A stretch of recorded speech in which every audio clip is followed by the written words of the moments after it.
Hello, this is my crafting kitty. Her name is Shito, and this one typically likes to show up in my videos. And she's so sweet. She lays on my desk and she wants me to pet her belly. She's rolling over. She's like, pet my belly. Well, not many cats like the belly pet. Oh, what a funny cat she is. She's pet my belly. What a cat. Okay. I was wanting to use up white scraps from my scrap bin. So I'd pull out my scraps that are close to or around about an inch or wider. And I began taping them to a piece of paper. Now I've already used up all the black and white ones, so I'll have to show you what I did on color. I would tape them to a paper with washi tape, see, white scraps, and then I dug out my stencils and I picked butterflies for the blue and purple, and I did some more on this other side. And I was thinking about making cards with blue and purple butterflies, and it's okay, but I'm not totally happy with it. And then my mind very quickly switched to, let's do something in black and white. Here's a stenciled image, and here's a stamped image, black and white. And these textured papers are left over from Christmas cards I did one year. And then I had embossed these for a project and wound up not using them. So I cut those into 1-inch strips because I like 1-inch strips. And well, I used up all of my white scraps, the bigger ones. And so I had some longer scraps that are just regular typing paper. And I pulled out my farm stamps and letters, and I just sort of gave it sort of an aged, sort of vintage. There's a tractor, there's a barn, an eagle, and a boy walking with his ducks, and I cut those into 1-inch strips. And then I had a few random papers that were black and white, so I pulled those out. Well, I started playing with them. Okay, this was the original concept for black and white, and it's okay. That's fine. But you know, with crafting, things tend to morph into other things. So this would be my base card. I have 4 strips on here, an embossed, black, stenciled, printed, and the leftover. So this is leftover. All of these are scraps. So really I'm using up scraps. That's the main idea. And then I thought, you know, I've got some wallpaper. I've been collecting wallpaper sample books, and I remembered that I had this book, Black and White Wallpapers. So I pulled those out, and I found some wallpapers that I could use. And these are just some of the pieces left that I haven't used up. They're textured wallpaper. This is kind of metallic, some silver and black, and this is pieces left over from one that I cut up. And so I started cutting those into 1-inch strips. But I had the wallpaper that had this on it, and this is on one corner and this is on the other corner, and so I cut it out and I stuck that on there. I said, hey, that looks pretty good. I said, what else can I do with wallpaper? You can see that I am recycling a scrap piece of paper. Actually, it's a script from a previous crafting video. I just kind of ripped it in quarters, and I'm using that as my base. I have shown the entire process of this design on a previous video on this channel. The title of that video is Making Cards with Strip Scraps. So I'm not going to go into a lot of detail about how I put this together. That's why I'm playing this part of it really fast. I will link the video in the description below. But you can clearly see I'm using 1-inch strips of wallpaper, stamped paper, and other printed papers. Because the black and white is such a strong contrast, I butt them right up against each other without leaving a border in between. I didn't really like the straight across example. Although this is a decent looking card, I'm not liking the straight across design. I prefer the diagonals. So I started playing with my pieces and I got these diagonal design. I like those a whole lot better. So you got to experiment and try different things until you find something that you like. As I was looking through my wallpaper, I came across this. And I thought, you know, that's cool. That's about a good size. This is too big for a card. And these didn't have the whole image. But this one, the whole image was there. So I centered it. And I said, it's so, you know, cool with the silver and the black. But it needs to be on a busy background. So I had this piece of paper. And this paper kind of reminds me of like a men's tweed jacket. And I thought, that would be a really good card for a guy. And I could put a sentiment right there. And so I used the wallpaper there. And I said, what else can I do with wallpaper? So I started playing with my diagonals with the wallpaper. And I made a bunch of these. And they look pretty decent. And then I made a discovery. I have this die cut, which came out of this set from Wallflower. And it has all these things. And I said, oh my goodness, this is exact size that I need to cut my paper to the perfect size to fit my card base. Awesome. So I've got this out and I've been going through my papers. This one's cut, that one's cut, and this one is not cut, that one's cut. These are all perfect. These need to be cut. So as I look at my base, I don't have any really small triangles on the edge, so that's pretty good. I kind of decided, well, this triangle is small, but that's insignificant. I like the eagle. I'm going to keep the eagle. So I place this on here, finding the best location for what part I want to keep. Everything is black and white. No matter how hard they try to gray the areas, right is still right, and wrong is still wrong. No matter how much they attack me, slander me, censor me, crush me, abuse me, I will remain on the side of right. Because in the end, right will always win. So, I decided to call this video, Everything is Black and White. Because all these cards are black and white. It's such a striking contrast. I love it. So is that not cool? Okay, so I was happy to make that discovery. So I put them on the card base. Let me find a card base. My kitty's laying on it. And they look pretty nice, right? But then, you know what? I think we could just jazz it up just a little bit more. And we could do this. Now, is that not elegant?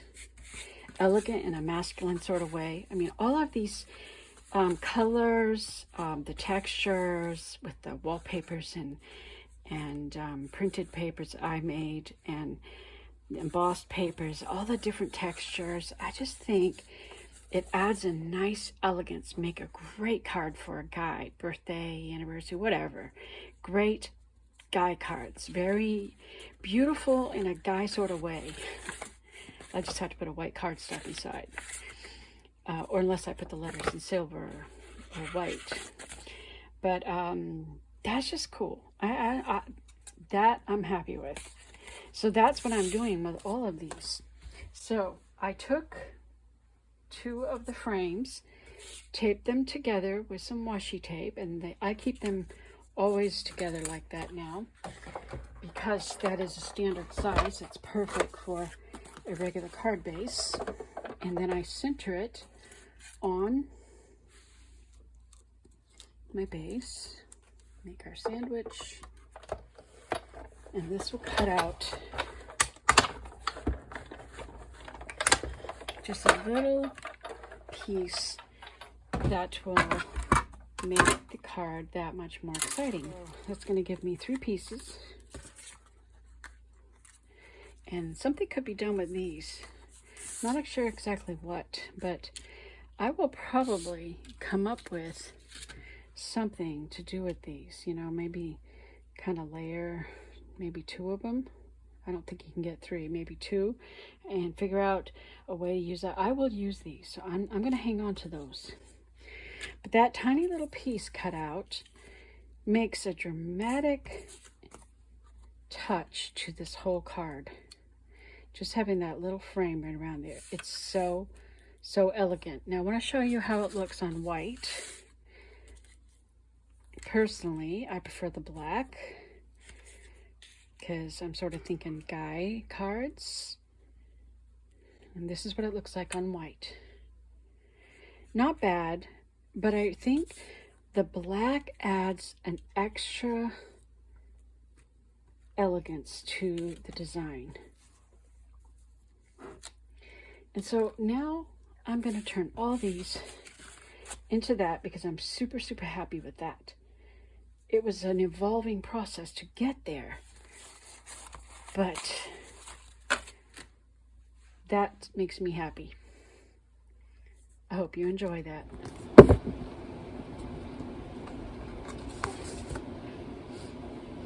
No, I didn't. I got it right, I think. No, I got it wrong. Oh well. It's your fault, cat.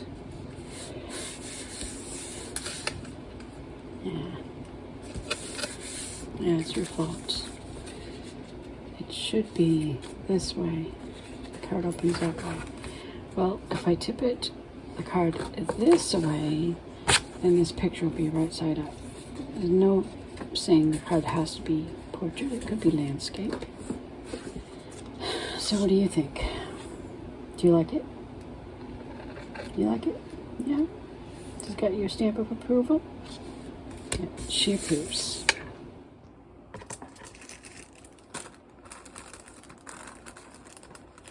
We'll save these because they could be used for something else. So I have 2 cards. Basic 2-card designs to find messages that will go on the card. So I have to think about what size sentiment can go on. That might be a little big, but that could work there. Let's see. This could work. I think on these I would prefer a smaller message. You know, something like that would go on there. That's nice. That could work. I like that size. Oh, yeah, that one. Let's see. This right here. Oh, perfect. That'll work. I like that message. That way I can have a thank you card. No, I don't like that message. Not for a guy. I'm thinking guy cards. To a classy kind of guy. That could definitely work. I know that'll look good on that type of card. So that's kind of the process I go through. I want some sympathy cards. So let's find sympathy. Congratulations. We could do let's celebrate.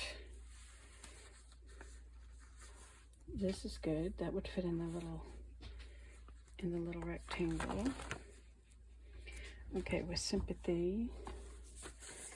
And that's 2 messages go inside and that go outside. So, which one? Can it fit here? No, too small. But I've got that in different sizes, so should be able to get something that's too big.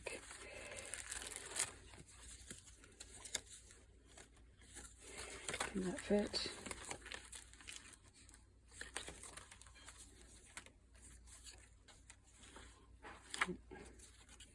Oval. It could fit in that oval. Okay. Sending healing hugs. Yep. That would fit this. Yep, that'll work.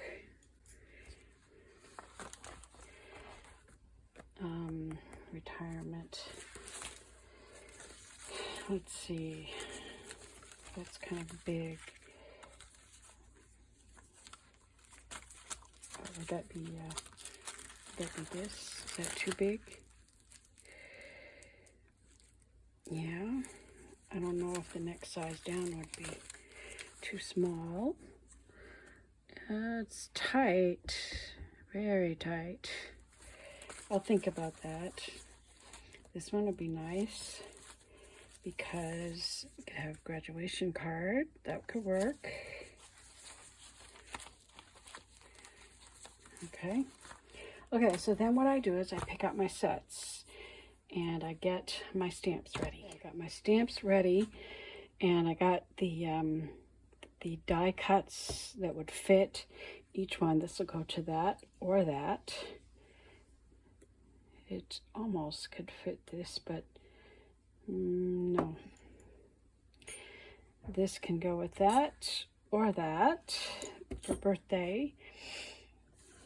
So we've got sympathy, graduation, birthday, retirement, whatever kind of celebration, thank you, another sympathy, or get well. That could be a get well. So here's a variety of messages. Now I have to stamp and start cutting out sentiments. So I pulled out some of my large scraps and I stamped my messages. Now I have to cut them out with the die cuts. Okay, my sentiments are cut out, and some of them may or may not need a black background, but like this right here, I think just a plain white one, I think that could look really good there. This is a nice big one. That could look really good there. This one could look good there. So I'm going to start placing them now. The smaller ones I would like to put on these type of cards. So we'll start decorating, and we'll have a variety of black and white cards, different occasions. I was thinking about this message here, but when I stamped it, it was a little over the edge. So what I'm going to do, I got the same size of this. I'm just going to cut off right on the dotted line. Just cut off this part. It gives it a little black trim. Sometimes when you have little blurbs, little mistakes, you got to figure out creative ways to fix them. And here's another blurb. See, this is supposed to be the opening card, but this picture's upside down, so I'm going to flip the card this way. And that'll be just perfect for this message. That works. Because of the image, I want this to be upright. This card is going to have to be portrait. And this image is this way, so this is going to have to be landscaped. Oh yeah, that could fit inside of that. That could work for that one. This could work. We have enough contrast. I don't think it needs a black backing. That'll work. I want smaller messages on these type of cards. Oh, here's another one. I put it on upside down. This image, the tractor, needs to be this way, but the card opens that way, so I'll have to put it like this. This is upside down. Well, what do? Put this there. If you see that, you know, like, what is it? How about we sort of hide it? We'll put this on here, and then it doesn't matter, and that looks pretty sharp. So yeah, that'll work. I mean, this is white and that's white, so it actually does help to have contrast. This was cut out. This is one of those leftover pieces when I made this tool for me. I had a bunch of leftover pieces, so I'm trying to use up these pieces. And there, we just used one, so that works. The image is upright. You see the tractor, the dog, the eagle, half of a boy and some ducks. So that's cool. Now this corner is kind of plain, and I want a small message. Since this all looks good, I think I could put it even overlapping my frame here. That would be fine too. The black around here makes a great contrast. I think that looks pretty good, and I don't mind I don't mind that little square right there. Actually, I think it looks pretty cool. So there's always a reason why I do everything. You know, I'm constantly analyzing. You know, part of it's my artistic eye that I analyze the composition. And the message doesn't have to go dead center like a lot of the cards. It could be up in the upper hand corner, and then you could see the whole, you know, interesting design. So that works. All right, this one, that's too big, and I don't like the white on white. So these are too big, that's too big. No, I don't want it to cover this up. You have the silo and the eagle. That's too big. I want something smaller. All right, we have a dark little corner down here. This might be a good place right there. We could even put it here. There's enough contrast here. That's got some white, but because there's part of a tire there, that actually still gives contrast enough. So it could fit there, or it could be down here. It'd have to overlap the frame, and that would be fine. I like having contrast all the way around so that we can see this very well. I might even adjust it a little bit more that way to sort of see how this is sort of a box. So I think I'm going to go with that. That composition works for me.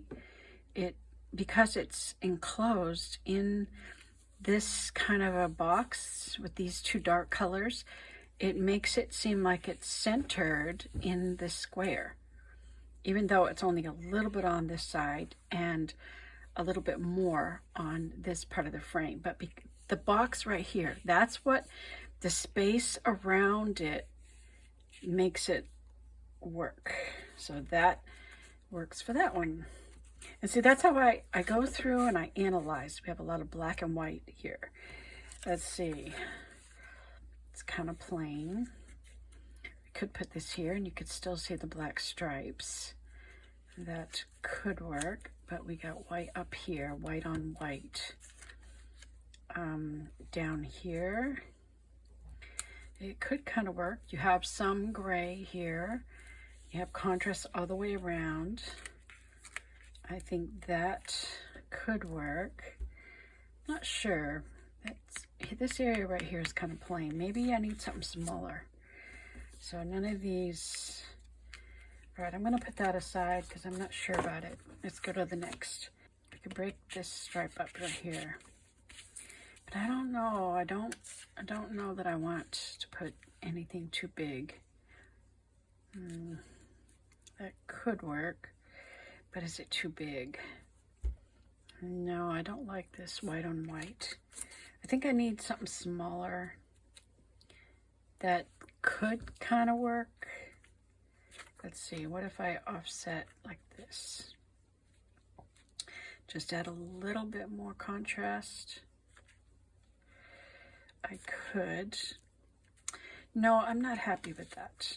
I think I need something smaller, so I'll put that aside. Let's see, we got 2 cards left. Of what I have left, will they work? Nice bold black. We could definitely break that up, but I don't like the white on white. It's not too bad, but I think it needs a black contrast. So I think I'm gonna have to find a scrap where I can cut out just a little tiny edge. Nope, not big enough. Here's another scrap. Oh, this will work. Yeah. So I like to use scraps on my desk. All of these papers, this is just computer paper that is cut-offs from a previous project that I was working on. I think it was actually a journal I was making.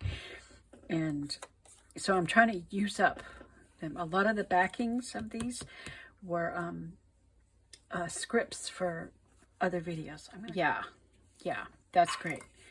That gives us the contrast we need around this area right here where we have white on white. Contrast is important.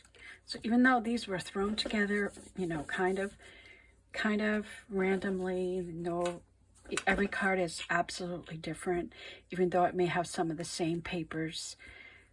Each card still is uniquely different. Okay, I went through all of my cutouts. I don't know if you can see them, and try to place them to figure out what, these are too big. They won't work. That's too big.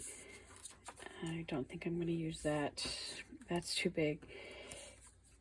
And I tried different ones, and I think I've decided on this shape. That looks good. That looks good. And the circle kind of works there, so I'm going to put that word there. Now this, it's the wrong color, but I think what I'll do is I'll just cut out another one in white, and then I'll just fussy cut to make it slightly smaller so that I have a black frame around it, because I like the way that looks on there. And I'm going to stamp this on white and cut it out to put it on there. So this here I have to, well, I know what stamp can go there, but I might choose something different. And I need to figure out what sentiment will fit there and what sentiment will fit there. When I figure out the shape that I want, I look through here and I find it. And then I have written foliage framelits. So I pull out that set, and I know which one I need. So I used a white marker to label each one of these so that I can easily find the shape that I need. It would be better if they were all in plastic, because they can kind of get tangled up. So the small ones I would cut two to a card. But this is a helpful tool. Just saves me a little time. I've stamped that. Now I need to cut out this. What I do when I have scraps is I typically put them in a square. Do this. Then I put them in my scrap bin. So let me show you what I've made. That was the original plan, which kind of morphed into these cards. And then when I pulled out the wallpaper, that just changed my directions completely. And this is what came of that. We've got, these are all birthday cards. All of these could be birthday cards. This could be a birthday card or a Father's Day card. And then I have thank you cards. Some of them are portrait, and some of them are landscape. This could be a Father's Day card. And then I've got sympathy cards. Black and white works good for sympathy cards, and I do need some sympathy cards. We've had 13 funerals in our church just this year. Black and white is a strong contrast, from dark to light. For a Christian, when they die from this dark world, they go into the light, into heaven. So black and white works really good for sympathy cards. Just one more idea. A celebration card for whatever special event, a sympathy card, a retirement card, a birthday card, a graduation card, a thank you card, a comfort card. You can have a gift set. I may put together some of these for sale and put them on my blog after I pick out the cards that I need for my personal use. Handmade gift cards, when they're sort of matching, since this is a variety of events, but it all has a theme because it's all the same color, it would make an excellent gift. And this is what I did with the frames. Using wallpaper backgrounds, it's a zebra print. This is another textured wallpaper. And this is textured wallpaper. Stones, the idea of stepping stones. When a graduate graduates from school, it could be high school, it could be college, it's a big step. So I thought the stepping stones works good. I really like this striped black wallpaper. All these backgrounds are wallpaper. And so I made these using the little leftover frames. So I'm using up all the scraps, and I'm not leaving anything left behind. So wow, that's a lot of cards. Just because I was so happy with the contrast of the black and white. And the card that started it off was this. What I started off with is not anything like what I ended up with. But hey, it's part of the journey. I hope you got some inspiring ideas with these designs, and I hope you learned a few tricks. The wallpaper is free. You can go to a paint supply store and ask for expired wallpaper sample books. I love all of the textures. It just adds a really cool touch to these cards, which I think are perfect for a guy. Thanks for watching. Don't forget to subscribe.